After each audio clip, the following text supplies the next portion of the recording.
ଶ୍ରୋତା ବନ୍ଧୁ, ଅକ୍ଷର ବ୍ରହ୍ମ, ଶବ୍ଦ ବ୍ରହ୍ମ। ଆମେ ଯୋଉ ଓମ୍ ର ଉଚ୍ଚାରଣ କରେ, ଯୋଉ ପ୍ରଣବ ମୂର୍ଚ୍ଛନା ତୋଳେ, ତାହାକୁ ବ୍ରହ୍ମ ବୋଲି ଆମେ ଜାଣେ। ତେଣୁ ଶବ୍ଦ ମଧ୍ୟରେ ମଧ୍ୟ ଯୋଉ ସାମର୍ଥ୍ୟ ଥାଏ, ଯୋଉ ଶକ୍ତି ଥାଏ, ତାହାକୁ ଈଶ୍ୱରଙ୍କ ସହିତ ତୁଳନା କରାଯାଏ। ତେଣୁ ଶବ୍ଦ ବ୍ରହ୍ମ ବୋଲି କୁହାଯାଏ। ଶବ୍ଦ ଯେତେବେଳେ ଅର୍ଥର ଅର୍ଥକୁ ଅଭିବ୍ୟଞ୍ଜିତ କରେ, କୌଣସି ଲକ୍ଷ୍ୟ ବା ଆମର ଉଦ୍ଦେଶ୍ୟକୁ ବ୍ୟକ୍ତ କରେ, ତାହା ହିଁ ପ୍ରକୃତରେ ଭାଷାରେ ପରିଣତ ହୁଏ। ଏଇ ଯୋଉ ଶବ୍ଦକୁ ଆପଣମାନେ ଧ୍ୱନି କହନ୍ତି, ରବ କହନ୍ତି, ନାଦ କହନ୍ତି, ଏବଂ ଏହା ହେଉଛି ବର୍ଣ୍ଣମାନଙ୍କର ସମଷ୍ଟି। ଏଇ ଯୋଉ ଧ୍ୱନି ଥାଏ, ଏହାର ଯଦି କୌଣସି ଅର୍ଥ ସ୍ପଷ୍ଟ କରେ, ଆମେ ଯଦି ର କହୁଛେ, ର କଣ ଅର୍ଥ? କିନ୍ତୁ ରହ କହିଲେ ଆମେ କହୁଛେ ରହିଯିବାକୁ ବୁଝୁଛେ। ଯଦି ଜଣେ ର କହୁଛି, ତାକୁ କିଛି ଆମେ ବୁଝିପାରୁନି, କିନ୍ତୁ ଯେତେବେଳେ କହୁଛେ ରହ, ଯେତେବେଳେ ଅର୍ଥ ସନ୍ନିବେଶିତ ହେଲା, କୌଣସି ଅର୍ଥ ଅଭିବ୍ୟଞ୍ଜନା ସେଥିରେ ଆମେ ସ୍ପଷ୍ଟ ପାଇଲେ, ଅନୁଭବ କଲେ, ତାହା ହିଁ ହଉଛି ପ୍ରକୃତରେ ଅର୍ଥ ଦ୍ୟୋତକ ଶବ୍ଦ। ନବ୍ୟ ଭାରତୀୟ ଆର୍ଯ୍ୟ ଭାଷାରୁ ଓଡ଼ିଆ ଭାଷା ମୁଖ୍ୟ। ଆକୁ ଆମେ ଦୁଇ ପ୍ରକାର ବ୍ୟବହାର କରେ। ଗୋଟେ ଆକୁ ବ୍ୟୁତ୍ପତ୍ତି ଦୃଷ୍ଟିରୁ ବିଚାର କରେ, ଏଇଟା କୋଉଠୁ ଆସିଛି, ଶବ୍ଦଟି କୋଉଠୁ ଆସିଛି, ବ୍ୟୁତ୍ପତ୍ତି, ଉତ୍ପତ୍ତି କୋଉଠୁ ହେଇଛି। ଏବଂ ସେଇ ଶବ୍ଦକୁ ଆମେ ବ୍ୟବହାର ଦୃଷ୍ଟିରୁ କେମିତି ପ୍ରୟୋଗ କରେ। ଆମର ପ୍ରତିଦିନ ଆମେ ଯୋଉ ଶବ୍ଦ ଗୁଡାକୁ ପ୍ରୟୋଗ କରେ ଆମର ପ୍ରତିଦିନର ଜୀବନରେ, ଏଇ ଦୃଷ୍ଟିରୁ, ଏଇ ଦିଟି ଦୃଷ୍ଟିରୁ, ବ୍ୟୁତ୍ପତ୍ତିଗତ ଦୃଷ୍ଟିରୁ ଆଉ ବ୍ୟବହାରଗତ ଦୃଷ୍ଟିରୁ ଆମେ ଶବ୍ଦର ପ୍ରୟୋଗ କରେ, ଭାଷାର ପ୍ରୟୋଗ କରେ। 4 ପ୍ରକାର ଶବ୍ଦ ଆପଣମାନେ ପାଇବେ। ଗୋଟେ ହଉଛି ତତ୍ସମ ଶବ୍ଦ, ତାହାପରି, ତାହା ସହ ସମାନ, ତତ୍ସମ। ସଂସ୍କୃତ ଭାଷାରେ କେତେକ ଶବ୍ଦ ଅବିକଳ ଭାବରେ ଯେତେବେଳେ ବ୍ୟବହାର କରାଯାଏ, ମାନେ ତାହାପରି ବ୍ୟବହାର କରାଯାଏ, କାହାପରି? ସଂସ୍କୃତ ପରି, ତାକୁ ଆମେ ତତ୍ସମ ଶବ୍ଦ ବୋଲି କହିବା। ଦ୍ୱିତୀୟଟି ହଉଛି ତଦ୍ଭବ। ତଦ୍ଭବ ହଉଛି ତହିଁରୁ ଜାତ, ମାନେ ସଂସ୍କୃତ ଭାଷା ପ୍ରଥମେ ଆସିଲା, ସଂସ୍କୃତ ଭାଷା ପରି ପ୍ରୟୋଗ ହେଲେ ତତ ସମ, ତାହା ପରି ବ୍ୟବହାର ହେଲା, ତେଣୁ ତାହା ତତ୍ସମ, ତାହା ସଂସ୍କୃତ ଶବ୍ଦ। କିନ୍ତୁ ସେଇ ସଂସ୍କୃତ ଶବ୍ଦରୁ କିଛି ଶବ୍ଦ ସୃଷ୍ଟି ହେଲା, ଉଦ୍ଭବ ହେଲା, ତତ୍ ଭବ, ତଦ୍ଭବ। ତେଣୁ ସଂସ୍କୃତ, ମୂଳ ସଂସ୍କୃତରୁ ଯୋଉ ଶବ୍ଦ ଗୁଡିକ ପୁଣି ଆସିଛନ୍ତି, ତାକୁ ଆମେ ତଦ୍ଭବ ଶବ୍ଦ କହିବା। ଦିଟି ଶବ୍ଦ ବିଷୟରେ ଆମେ ଜାଣିଲେ, ତତ୍ସମ ଜାଣିଲେ, ତାପରେ ଜାଣିଲେ ତଦ୍ଭବ। ଏବେ ଜାଣିବା ଦେଶଜ। ଦେଶଜ କଣ? ଯାହା ଆମ ଓଡ଼ିଆ ଭାଷାରେ ବହୁ କାଳରୁ ମୂଳ, ଆମେ ଓଡ଼ିଆ ଭାଷା ଭାବରେ ତାକୁ ଆମେ ବ୍ୟବହାର କରି ଆସୁଛେ। ଯଦିଓ ଆମେ ଜାଣିନେ ଆର ମୂଳ କଣ, କୋଉଠୁ ଆସିଛି। ତେଣୁ କେବେ କେବେ ଆମେ ଭାବେ ଓଡ଼ିଆ ଭାଷାରେ ବିଭିନ୍ନ ଶବ୍ଦ ଯୋଉ ବ୍ୟବହୃତ ହେଉଛି, ତାହା ଅଷ୍ଟ୍ରିକ ବା ଦ୍ରାବିଡ଼ ପରିବାର ଅନ୍ତର୍ଗତ। ବିଭିନ୍ନ ଭାଷାରେ ଯାହା ଆମକୁ ମିଳିଥାଏ, ଯୋଉ ସବୁ ଶବ୍ଦ ମିଳେ, ତାକୁ ଦେଶଜ ଶବ୍ଦ ବୋଲି କୁହାଯାଏ। ଯେଉଁ ଶବ୍ଦ ଗୁଡିକର ମୂଳ ନିର୍ଣ୍ଣୟ ଆମେ କରିପାରି ନାହିଁ, କୋଉଠୁ ଆସିଛି ବୋଲି। ଯେମିତି ଆମେ କହିଦେଲେ ଏହା ସଂସ୍କୃତ ଶବ୍ଦ, ଯୋଉଟା କି ସଂସ୍କୃତର, ପୁଣି ସଂସ୍କୃତରୁ ଯୋଉଟା ଆସିଛି ତା ଦେହରୁ ଜାତ ହେଇଛି ବୋଲି ତଦ୍ଭବ ହେଇଗଲା। କିନ୍ତୁ ଦେଶଜ ବେଳେ ଆମେ ଜାଣିବା ଏଇଟା ଆମେ ବହୁ ଆବହମାନ କାଳରୁ ଆମେ ତାକୁ ପ୍ରୟୋଗ କରି ଆସୁଛେ ଆମର ପ୍ରାତ୍ୟହିକ ଜୀବନରେ। କିନ୍ତୁ କୋଉଠୁ ଉଦ୍ଭବ ତାର, ଏଇ ଦେଶରୁ ଜାତ ହେଇଛି, ଏଇ ଅଞ୍ଚଳରେ ହିଁ ଅଛି, କିନ୍ତୁ କୋଉଠୁ ଆସିଛି ତାର ମୂଳ ଉତ୍ସକୁ ଆମେ ନିରୂପଣ କରିପାରୁନି। ଏବଂ ଚତୁର୍ଥଟି ହଉଛି ବୈଦେଶିକ ଶବ୍ଦ, ଯାହା ଉପରେ ବେଶୀ ଆପଣମାନେ प्रतिदिन जीवन में आम वैदेशिक शब्द भरपूर मात्रा प्रयोग करुचे विदेश रु आसीथिबा शब्द ताही होची वैदेशिक शब्द। 1901 मसीहारे पंडित मृत्युंजय रथଙ୍କ द्वारा गोटे पुस्तक पिली संगृहित होता सेटा होची मूल शब्द बोधिका जो विभिन्न प्रकार भाषा आमे देखा पाए से तद्भव शब्द माने संस्कृत रु उच्चारित शब्द गुड़िक आमे पाऊ। प्राचीन आर्य भाषा पाली प्राकृत अपभ्रंश द्वारा ओडिया नव्य भारतीय आर्य भाषा परिणत होईची केमिति होईची तार गोटे आलोचना आमको प्रस्तुत करिया को पड़िबो। तेणु आमे माने पढ़ुचे परिशुद्ध भाषा और लिखन धारा जहाँकि एबे नुआ करिकी आमे एइसी भावरे पाठ पढ़ुचे। आज आमे से तत्सम शब्दावली को देखिबा जहाँकि पूर्ववत अच्छी एटा बहुत सहज मन रखिया को कारण आमे जोड़ा सबू गोटे ट्रिक एथिपे आमे व्यवहार करि परिबा सेटा होची जहाँ हमको शुद्ध मने हुए से गुड़िक होची संस्कृत शब्द। सूर्य भास्कर प्रभात अग्नि नदी विष्णु भाषा राजा ईश्वर ऋषि ऐश्वर्य कंदर्प। तेणु आपण मानक गोटे ट्रिक होची संस्कृतर कौन सी पदरे थिबा शब्द गुड़िक को यदि आपण सजेई देबे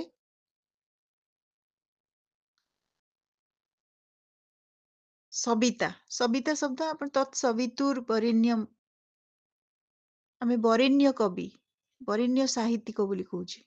तेणु गोटे एटा गोटे सहज रे मन रखिया पई आपण मानक गोटे उपाय सेटा होची जो शब्द संस्कृत पदावली मध्य आपण मानक उपलब्ध हबो ताही तत्समनिष्ठ शब्द।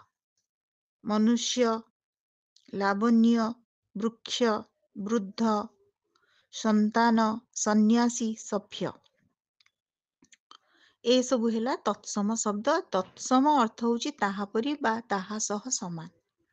संस्कृत भाषार केतेक शब्द ओडिया भाषा अविकल भावरे व्यवहृत हुए। अविकल भावरे आमे बालक शब्द ऋषि शब्द मनुष्य सस्य शास्त्र श्मशान संग्राम संसार संवाद क्षमा क्षुधा सूर्य सृष्टि स्तुति सागर हत्या हस्ती प्रकृति प्रतिज्ञा प्रार्थना ये सब शब्द गुड़िक आम सब व्यवहार करुचे ताहा सम तार कोई विकल्प शब्द ना तेणु ताकू आमे तत्सम शब्द कहबा। तद्भव आमे जेमती आलोचना कले बहु गुड़िए तद्भव शब्द आसीची से संस्कृत शब्दर किछि जात होईची जेमती कि संस्कृत रे अछि अग्र आमे अग्र देवता गणेश को मन पकाए अग्र माने प्रथम आद्य ओडिया रे कौन अछि अग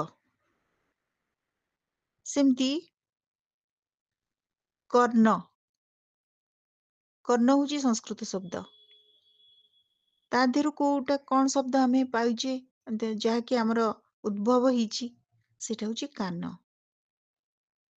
चर्म चम चंद्र चांद छत्र छत्ता ज्योत्स्ना जह्न ताम्र तंबा ताम्र प्रथम शब्द जोटा कि कहली संस्कृत शब्द। नगर आमे ओडिया रे ताकू कहूचे आमर जो तद्भव शब्द रे आमे ताकू व्यवहार करूचे नर। सेमती आपण माने नृत्य ताकू आमे नाच बोली कहि दउचे। नकुल नेउल तेणु लेखिला बेले केमिति लेखिबे आमे जानिचे संस्कृत भाषारू उद्भव तद भव तेणु प्रथमे संस्कृत उपरे शीर्षक हेडिंग करिवे तापरे ओडिया शब्द लिखिबे संस्कृत पाखकू लिखिबे तळकू कर्ण एपटे ओडिया तळे लिखिबे कान एपटे लिखिबे मृत्तिका एपटे लिखिबे माटी एपटे लिखिबे मर्कट एपटे लिखिबे मांकड़। सेमती सुवर्ण आमे जानिचे सुना हस्ती आमे जानते हाथी ଏବେ ଦେଶଜ ଶବ୍ଦ ଦେଖିବା, ଯାହାର ମୂଳ ଉତ୍ସ ନିରୂପଣ କରିବା ସମ୍ଭବ ହେଉନି ଏବଂ ବହୁ ପ୍ରାଚୀନ କାଳରୁ ଦ୍ରାବିଡ଼ ଭାଷାଭାଷୀମାନେ ଏଇ ଓଡ଼ିଶାରେ ରହି ଆସୁଛନ୍ତି। ସେମାନଙ୍କର ସମ୍ପର୍କରୁ ଆମେ କିଛି ଶବ୍ଦ ସବୁବେଳେ ବ୍ୟବହାର କରେ। ଏଇଟା ବହୁତ କିଛି ଶବ୍ଦ ମନେ ରଖିବା ବହୁତ ଜରୁରୀ। ଦ୍ରାବିଡ଼ କୋଉମାନଙ୍କୁ ଆମେ କହୁଛେ? ଯୋଉମାନେ ତେଲୁଗୁ, ତାମିଲ, ମାଲୟାଲମ ଏମାନଙ୍କୁ ଆମେ ସବୁ ଦ୍ରାବିଡ଼ ଭାଷାଭାଷୀ କହୁଛେ ଏବଂ ଆଦିବାସୀ ମୂଳ ଏମାନଙ୍କର ଭାଷା। ସାନ୍ତାଳୀ, ସଉରା, ହୋ, ଗଣ୍ଡ, ମୁଣ୍ଡାରୀ ଏମାନେ ମଧ୍ୟ ଆମ ଦ୍ରାବିଡ଼ ଭାଷୀ। ଏବେ ଦେଖିବା କିଛିଟା ତେଲୁଗୁ ଶବ୍ଦ ମନେ ରଖିବା, କିଛିଟା ତାମିଲ ଶବ୍ଦ ମନେ ରଖିବା। ସାନ୍ତାଳୀ, ସଉରା ଏମାନଙ୍କ ଶବ୍ଦ କିଛି ମନେ ରଖିବା। ତେଣୁ କଣ ଲେଖିବା? ଦେଶ ଶବ୍ଦର ଦୃଷ୍ଟାନ୍ତ ଅଗାଡି, ଏଣ୍ଡୁରି, ଗିନା, ତୋରାଣୀ, ମେଢ ଏଗୁଡା ହଉଛି ତେଲୁଗୁ ଶବ୍ଦ। ଡିବି, ଆଟିକା ଏତିକ ସବୁ ତେଲୁଗୁ ଶବ୍ଦ। ତାମିଲ ଶବ୍ଦରେ ଆସୁଛି ଆରିସା, କୋଇଲି, ଚିତଉ, ତୋଟା, ପିଲା। ଏବେ ଆମେ ସାନ୍ତାଳୀ ଶବ୍ଦ କିଛିଟା ମନେ ରଖିବା। ଅଝଟ, ଅଳନ୍ଧୁ, ଚାଳ, ଅଗଣା, ଅରଣା ଏ ସବୁ ଶବ୍ଦ ହଉଛି ସାନ୍ତାଳୀ ଶବ୍ଦ। ହୋ ଭାଷାଭାଷୀ ଆଦିବାସୀ ମାନଙ୍କର ଶବ୍ଦ କିଛି ମନେ ରଖିବା। ବଂଶୀ, ପେଡି, ଶେଣି, ଗେଣ୍ଡା। ସେମିତି ମୁଣ୍ଡାରୀ ମାନଙ୍କ ଶବ୍ଦ ହଉଛି ଚାଉଳ, ମୋଟା, କୋଡି ଇତ୍ୟାଦି।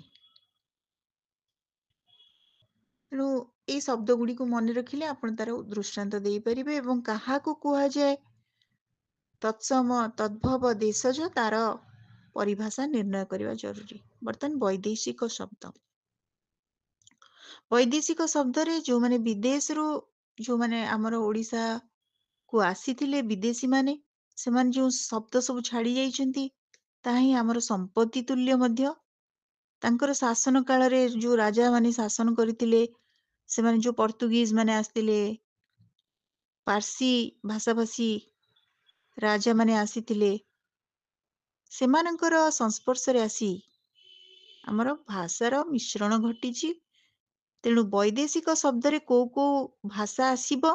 ପାର୍ସୀ, ଆରବୀ, ପର୍ତ୍ତୁଗୀଜ, ତୁର୍କୀ, ମରାଠୀ, ଇଂରାଜୀ। ତେଣୁ ଏଗୁଡିକର ଆପଣମାନେ କିଛିଟା ଶବ୍ଦ ମନେ ରଖିବାକୁ ପଡିବ। ପାର୍ସୀ ଶବ୍ଦ ହଉଛି କୁର୍ତା। ଆମେ ଓଡିଆରେ ତାକୁ କହୁଛେ କାମିଜ। ତାପରେ ଆସୁଛି ଖୁଦ। ଆମେ ଜାଣିଛୁ ଖୁଦ, ତାପରେ ହଉଛି ଖୋଦ। ଆରବୀ ଶବ୍ଦ ହଉଛି ଦଖଲ, ଅଦାଲତ, ଅମାନତ, ମୁକଦ୍ଦମା, ମଞ୍ଜୁର, କାଗଜ, କାନୁନ, ଖବର, ଖରିଫ, ଖାରଜ, ଜବାବ, ଜାମିନ, ଜୁଲମ, ତହସିଲ, ଲଫାପା ଇତ୍ୟାଦି। ସେମିତି ପର୍ତ୍ତୁଗୀଜ ଶବ୍ଦ ଗୁଡିକ ଆଲକାତାରା, ଆଲପିନ, ଆଲମାରି, ଶାଗୁ, ସାବୁନ, ସୋଫା, ଇସ୍ତ୍ରୀ, କଫି। ଖାଦ୍ୟ ଭିତ୍ତିକ କିଛି ଶବ୍ଦ ମନେ ରଖିଦେଲେ ଏଟା ହଉଛି ଆପଣମାନଙ୍କ ପାଇଁ କ୍ଲୁ। କୋଭେଟା ପର୍ତ୍ତୁଗୀଜ ଶବ୍ଦ ହଉଛି କୋଭେ। କୋଭେଟା ଆମ ଓଡିଆରେ କୋବି। ତେଣୁ ଇଂରାଜୀ ଶବ୍ଦାବଳୀ ଯାହାକି ଆପଣମାନେ ପ୍ରତିଦିନ ବ୍ୟବହାର କରୁଛନ୍ତି, ସେଥିର ଉଦାହରଣ ବେଶୀ ଦେବା ଦରକାର ନାହିଁ। ଅର୍ଜେଣ୍ଟ, ସେକ୍ରେଟେରୀ, ସ୍କୁଲ, ପ୍ଲେଟ ଇତ୍ୟାଦି। ତେଣୁ ବର୍ତ୍ତମାନ ଆମେ ଶବ୍ଦ ଉପରେ ଆମର ଧାରଣା ଆମେ କଲେ, କିନ୍ତୁ ଶୁଦ୍ଧ ଶବ୍ଦ ଗଠନ କେମିତି କରିବା? ତେଣୁ ଭାଷା ପ୍ରକୃତରେ ଆମ ନିଜର ଅନୁଚିନ୍ତାକୁ ଅଭିବ୍ୟକ୍ତ କରିବା ପାଇଁ ଅର୍ଥଦ୍ୟୋତକ ଶବ୍ଦ ପ୍ରୟୋଗ ଦ୍ୱାରା ଯାହା ଉପସ୍ଥାପିତ ହୁଏ, ତାହା ହିଁ ହଉଛି ପ୍ରକୃତରେ ଭାଷା। ତେଣୁ ଓଡ଼ିଆ ଭାଷାର ବର୍ଣ୍ଣମାଳା, ଏହାର ବନାନଗତ ଶୁଦ୍ଧତା, ଏହାର ପ୍ରୟୋଗ, ଏଇ ପ୍ରୟୋଗ ବେଳେ ବାକ୍ୟ ବିନ୍ୟାସ ବେଳେ ଯୋଉ ଶୁଦ୍ଧତା ଥାଏ ତା ପ୍ରତି ଆମକୁ ଧ୍ୟାନ ଦେବାକୁ ପଡିବ। ଯେମିତିକି ଆମେ ଜାଣିଛେ ଯେ କୂଳ କୂଳ ଏବଂ ସୂତା ସୂତା ଦନ୍ତ୍ୟସ ହର୍ଷଉ କଣ, ଦନ୍ତ୍ୟସ ଦୀର୍ଘଉ କଣ? ସୂତା କହିଲେ କଣ? ସୂତା କିଏ ଦିଅ, ଗୋଟେ ସୂତା, ଲୁଗା ବସ୍ତ୍ରର ସୂତା, ସିଲେଇ କରିବା ସୂତା। କିନ୍ତୁ ଯୋଉଟା ଦନ୍ତ୍ୟସ ଦୀର୍ଘଉ, ହର୍ଷଉ ଆଉ ଦୀର୍ଘଉ ଭିତରେ ଯୋଉ ଭେଦ ଅଛି ତାକୁ ଆପଣ ମାନଙ୍କୁ ମନେ ରଖିବାକୁ ପଡିବ। ସୂତା କହିଲେ ଝିଅ, ଦନ୍ତ୍ୟସ ହର୍ଷଉ, ଦୀର୍ଘଉ ଯୋଉଟା ସୂତା।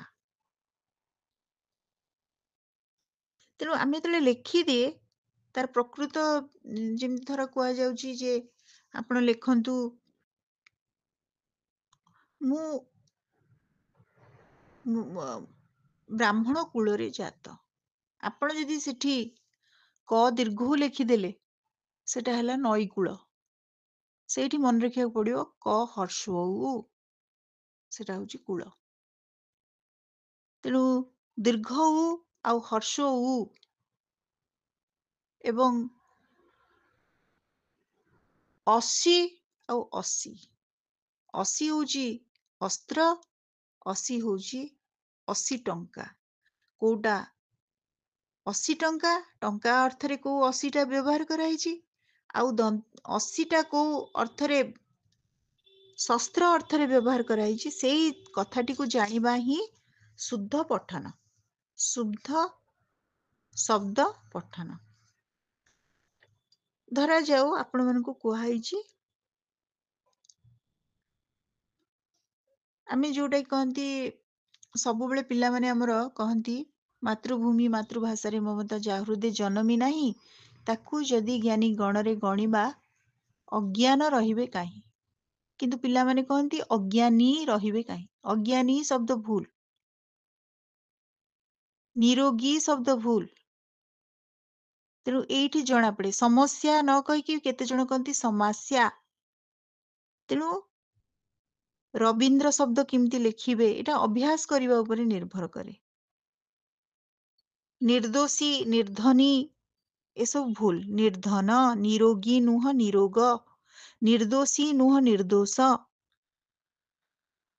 ପରସ୍ପର ମୂର୍ଧନ୍ୟ ସହ ହବ ନା ଦନ୍ତ୍ୟ ସହ ହବ, ତା ଉପରେ ଆପଣଙ୍କୁ ଧ୍ୟାନ ଦବାକୁ ପଡିବ। ଭୌଗୋଳିକ ଆମେ ଲେଖୁ ଭୌଗୋଳିକ, ଭୌଗ ନୁହଁ ଭୌଗୋଳିକ। ସୂର୍ଯ୍ୟୋଦୟ, ସୂର୍ଯ୍ୟୋଦୟ ଲେଖି ଦିଅନ୍ତି ପିଲାମାନେ, ସୂର୍ଯ୍ୟ ନୁହଁ ସୂର୍ଯ୍ୟୋ। ସୌଜନ୍ୟତାରୁ ପାଇଲି, ସୌଜନ୍ୟତା ନୁହଁ ତାଙ୍କ ସୌଜନ୍ୟରୁ। ତେଣୁ ଏଇଗୁଡାକୁ ବାରମ୍ବାର ଆପଣ ମାନେ ପଢିବେ, ତାହେଲେ ଯାଇକି ବନାନଗତ ଅଶୁଦ୍ଧି, ଲିଙ୍ଗଗତ ଅଶୁଦ୍ଧି, ସନ୍ଧିଗତ ଅଶୁଦ୍ଧି, ସମାସଗତ ଅଶୁଦ୍ଧି, ୟା ଉପରେ ଆପଣ ମାନଙ୍କର ଧ୍ୟାନ ଆସେ। କୋଉ କୋଉ କ୍ଷେତ୍ରରେ ଆପଣଙ୍କର ଅଶୁଦ୍ଧି ହେଇପାରେ ଶବ୍ଦ। ଗୋଟେ ହଉଛି ବନାନ, ପ୍ରୋନାଉନ୍ସିଏସନ ଆପଣଙ୍କର ଭୁଲ ହେଇପାରେ। କଣ ଆପଣ ଶବ୍ଦରେ କହୁଛନ୍ତି ସେଇଟା ବନାନଗତ ତ୍ରୁଟି ହେଇପାରେ, ଅଶୁଦ୍ଧି ହେଇପାରେ। ଲିଙ୍ଗଗତ ଯୋଉଟା ପୁଲ୍ଲିଙ୍ଗ ଆଉ ସ୍ତ୍ରୀଲିଙ୍ଗର ବ୍ୟବହାର ରହିବ, ତାକୁ ଦେଖିକି ନାୟକର ନାୟକୀ ହବନି। ଧର ଆପଣ କହିଲେ ସେ ମହାନାୟକ, ସେଟା ନାୟକୀ ହବନି, ତାକୁ ନାୟିକା କରିବାକୁ ପଡିବ। ଶୁଦ୍ଧ ରୂପ ହଉଛି ନାୟକର ପୁଲ୍ଲିଙ୍ଗ ହେଲେ ଶୁଦ୍ଧ ରୂପଟା କଣ ନାୟିକା। ବିହଙ୍ଗର ପୁଲ୍ଲିଙ୍ଗ, ଯଦି ବିହଙ୍ଗ ପୁଲ୍ଲିଙ୍ଗ ହେଲା ତାର ଶୁଦ୍ଧ ରୂପ ନ ଜାଣିକି ବିହଙ୍ଗିନୀ ଲେଖିଦେଲେ ଭୁଲ, ବିହଙ୍ଗୀ। ସେମିତି ପୁଲ୍ଲିଙ୍ଗ ଚାତକ, ଚାତକିନୀ ହେଲେ ଭୁଲ ହେଇଯିବ, ତେଣୁ ଚାତକୀ।